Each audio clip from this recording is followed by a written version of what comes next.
అయితే పెసరపప్పు దాల్ చేస్తున్నానండి. దానికి కావాల్సినది వచ్చేసి టమాటో, కొత్తిమీర, తెల్లగడ్డలు, ఎర్రగడ్డలు, పచ్చిమిరకాయలు, కరివేపాకు అండి. దీన్ని అయితే మేము కర్ణాటకలో అయితే ఎసురుబేళ్ళే దాల్ అంటామండి.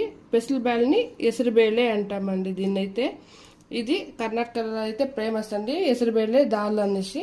దాన్ని ఎలా చేయాలో చూపిస్తాను. దీనైతే కన్నడలో ఏమంటారు అనేది చెప్తానండి. టమాటానే అంటామండి. ఇది కొత్తిమీరని కొత్తిమీరి అంటామండి.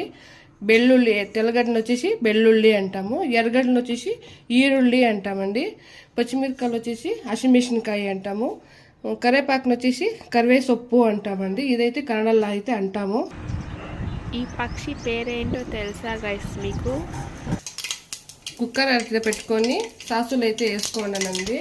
దీంట్లోకి అయితే ఇప్పుడు ఎర్రగడ్డలు, తెల్లగడ్డలు, కరివేపాకు, పచ్చిమిరపకాయలు అయితే వేసి కొంచెం మగ్గనియాలి. ఇది కుక్కర్ ఇಟ್ಕೊಂಡು ಅದ್ರಲ್ಲಿ ಈರುಳ್ಳಿ, ಹಸಿಮೆಣಸಿನಕಾಯಿ, ಒಣಮೆಣಸಿನಕಾಯಿ, ಕರಿವೇಸೊಪ್ಪು ಹಾಕಿ ಚೆನ್ನಾಗಿ ಬೇಯಿಸ್ಕೊಳ್ಳಿ. ನಾನು ಎರಡು ತೆಲುಗುದಲ್ಲಿ ಕನ್ನಡದಲ್ಲಾದರೆ ವಿಡಿಯೋ ಮಾಡಿ ಹಾಕ್ತಾಯಿದ್ದೀನಿ. ನಿಮ್ಗೆ ಇಷ್ಟ ಆದರೆ ಲೈಕ್ ಮಾಡಿ. ಮಾಡ್ತಾಯಿದ್ದೀನಿ ನಾನು. ఇప్పుడైతే ఇదంతా ఏగిందండి. దీంట్లోకి అయితే టమాటా వేసుకోవాలి. కానీ దీనికి నూనె అయితే కొంచెం ఎక్కువగా పడుతుంది. నూనె వేసుకుంటే బాగానే ఉంటుంది, అందుకు ఎక్కువగా వేసుకోండి, బాగుంటుంది. ಇప్పుಡೈತೆ ಟಮಾಟಾ వేసుకుంటాను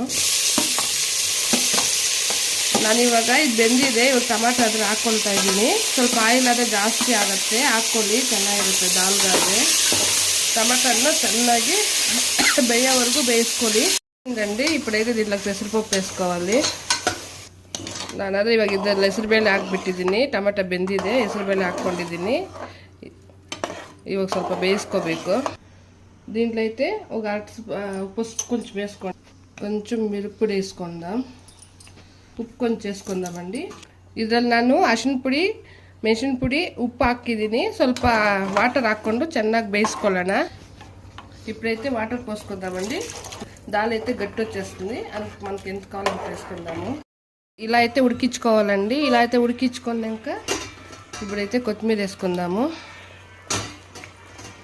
కొత్తిమీర వేసుకుని ఒక కిత్త అయితే కలిపెట్టుకుందాము.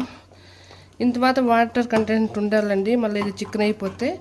ఇదైతే దోసకి అయితే సూపర్గా ఉంటుంది, రైస్కి బాగుంటుంది. ఇలా చేసుకోండి.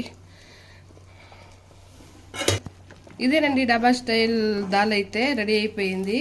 ఇలాంటి వీడియోస్ అయితే వస్తూనే ఉంటాయి. మీకు నచ్చితే లైక్ చేయండి, షేర్ చేయండి, కామెంట్ చేయండి. బాయ్.